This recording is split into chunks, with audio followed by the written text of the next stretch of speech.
Hello, it's the Midnight Lady. Before the video starts, I just wanted to apologize real quick as I've been feeling under the weather, so these narrations aren't my best.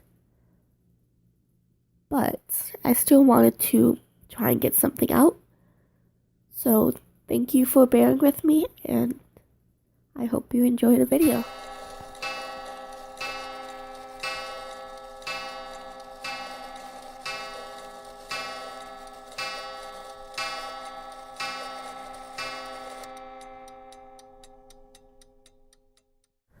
Another day has come and gone, and now the time has come. The Midnight Lady is here, with night tales for nightmares.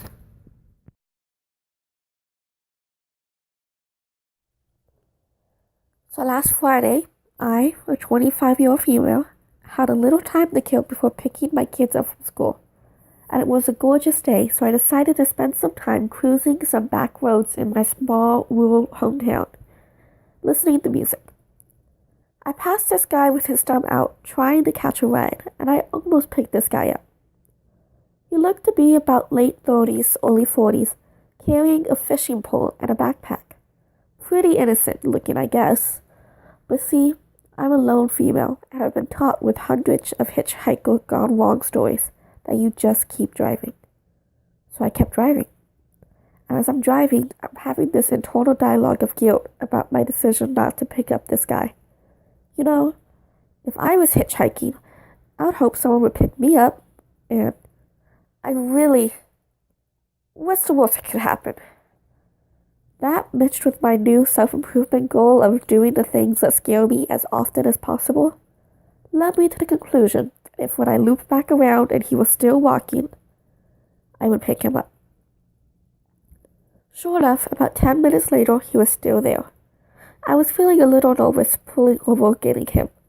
But what was I going to do? Peel out while he was trying to get into my vehicle? As soon as he gets in, though, I realized I had probably made a horrible mistake. One, because he seemed like he was streaking balls and smelled god-awful. Two, because this dude was looking at me like I was a feast and he was starved.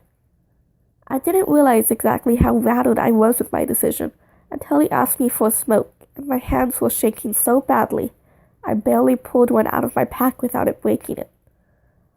Driving made it easier to hide my nerves, but I was internally freaking out and trying to decide how I was going to beat this guy's ass if he tried anything. His name is Wayne, and he lives about 5 minutes from where I picked him up. Meanwhile, he's telling me how he lost his license due to DUIs and how he's living in this house with an old man. He tried to get me to come with him, but he didn't want to come, etc. He's also trying to talk me into hanging out at said house with him and come over and drink with him the next day. When I finally get him to his destination, it's a little shack, little thing, surrounded by all these junk cars and shit. He gets out and is trying still to get me to come inside with him. I tell him no and leave. I'm feeling pretty relieved and a little proud that I faced my fear. Fast forward to Monday. My instructor says, "Holy shit, apparently someone got murdered down the so-and-such road. Do you know anyone down that way?" I say, "Wow, that's really ironic.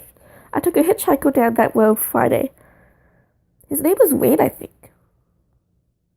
Probably wasn't 15 minutes later when I see old Wayne's picture on Facebook saying the FBI has picked him up for stabbing someone to death at the very house I dropped him off at Friday. Graphic information of how he stabbed him in the lungs and the victim bled out in that little shack. And the old man he was living with doesn't even exist. I swear, I would never pick up another hitchhiker in my life. The first time I ever got the balls to pick up a hitchhiker, he turned out to be a murderer who I conveniently disposed at the scene of the crime.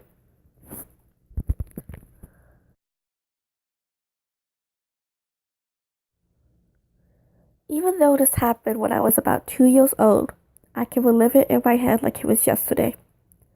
This was also one of the first things I remember. I was at a family Italian restaurant with just my mom, as my dad was on a business trip to England. The memory is so vivid, I can even remember that it was a Wednesday night, and that I had just finished my spaghetti. It was family night, and the restaurant had brought in a clown to dance and make balloons for the kids. He was over at the other side of the room doing a little chicken dance with 5 or 6 other kids. I begged Mom to go dance with the clown, and she finally caved. I ran over there and started doing my thing, flailing my arms around, etc. But then the clown stopped dancing. He then looked down at me for a few seconds. At that time, I was unable to sense malice in another human being, but his face burns in my brain, and after thinking about it as an adult, I'll just say, with the face he gave me, he wasn't going to just make a balloon animal. After a few seconds, he walks calmly over to me and picks me up. After bouncing me up and down a few times to make sure I wasn't going to scream for my parents, he breaks into a sprint and runs for the door. Lucky for me, and unlucky for Bozo. I can't remember what he was called over the years. I've just started calling him Bozo. My mom had been watching me the whole time. She also happened to be a powerlifter in high school, and had also been kickboxing for years. She grabbed me and slammed his face off of a car door, but while she was checking on me, Bozo ran off into the night. I'll never know if it was just a chaos in a moment or fear, or for some reason, my mom didn't call the cops, and I never saw him again. These days, I usually tell the story for laughs or occasionally in a game of truth or dare, but I've never let my friends know that the story still haunts me. I can't count the number of nights I didn't sleep thinking about how close I came to unspeakable things happening to me. How close I came to being found in a dumpster a few days after. How close I came to being another one of Bozo's, I can only assume, many young victims. As I get more older, and the more dangerous I realize the situation was. It's been 17 years since, and I still think about it. On the plus side, though, he was the reason I took up martial arts and subsequently found the love of my life. Occasionally, I hope that I never see Bozos again. Dear Bozo, if you're reading this, I'm the kid that got away. Let's not meet again, because if we do, you're gonna get a lot more than a cold door to the face.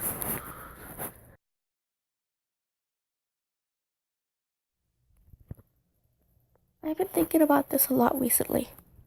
When I was 7, the school closed without warning because of a gas leak. My dad didn't want me staying home alone. My mom was going to be in and out all day, so he brought me to work.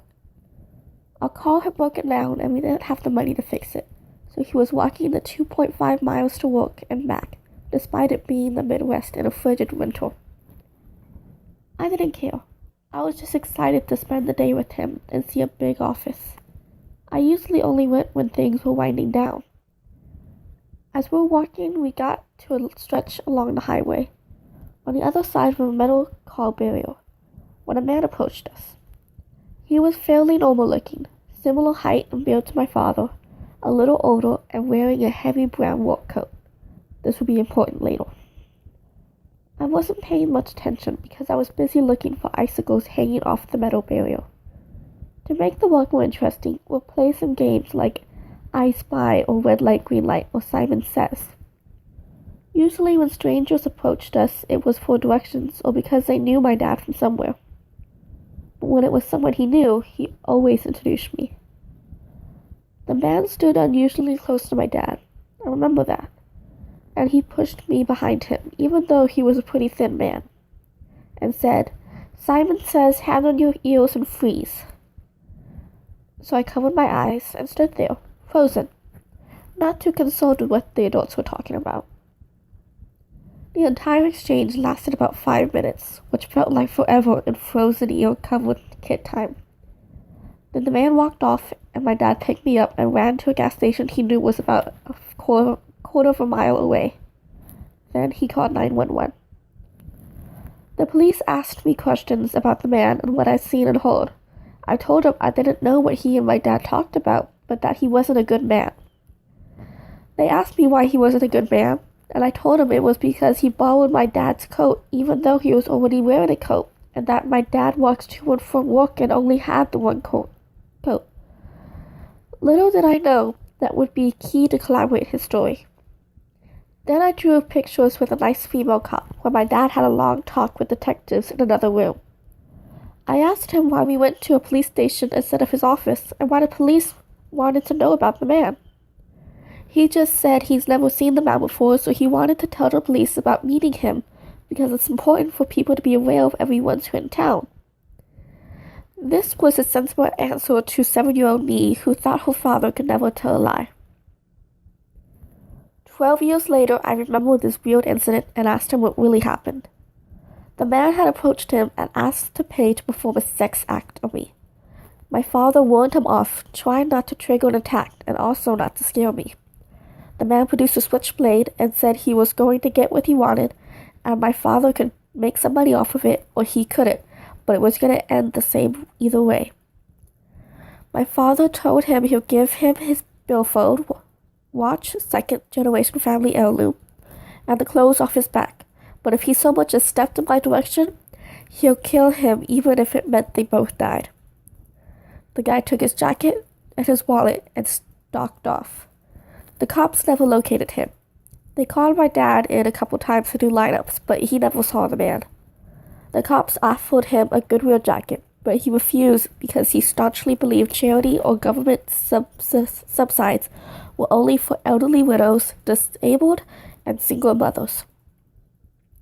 A cop whose kids went to school with me did hook him up with a mechanic who worked out a payment plan to fix the car, so he only had to walk to work in the freezing cold for about a week. But I still shiver thinking about that whole incident. And now the time is gone. It's time for you to be on your way. Just listen for the clock to strike. You'll be back for another night. And maybe you'll see me. Or maybe I'll see you. Night, night, night.